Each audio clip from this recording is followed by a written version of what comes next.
San Luis County Sheriff. How are you? What are you doing? It's pretty obvious. I know, why? We're just doing a little story. Little story on what? I don't have to answer no questions. Thank you, though. You have a good day. Okay. Can I get your name, badge number? No, I don't have to ask you.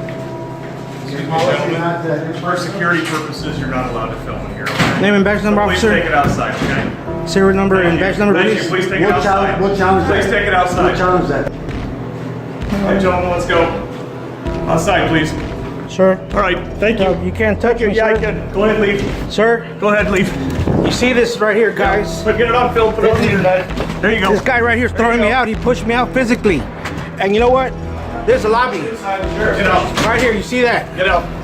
See that, guys? It's a This is security live. risk. This is live, Have a okay? great day. You see? You come back in, you'll get Okay, back. good.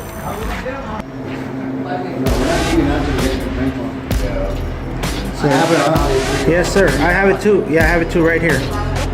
How they went ahead and physically got you. I mean, he threw me out and then he thought I was going to come back I in. put my camera because it hit the edge of the Yes. I had to wait the kids. Oh, yeah. Asked some questions and I just told them to cut it off. I just told them we weren't rude or nothing. That is correct. Their cameras will show Didn't like the that. fact that I told them to come. Oh, yes. Come on, guy. Come on. Where's that tough Come on guy? out. Where's the tough guy that went ahead and slapped me against the door? You know, I hit my head and everything and I almost fell on the floor. Where's that guy at? You guys are going to learn a big lesson today about what you guys can and cannot do to citizens, sir.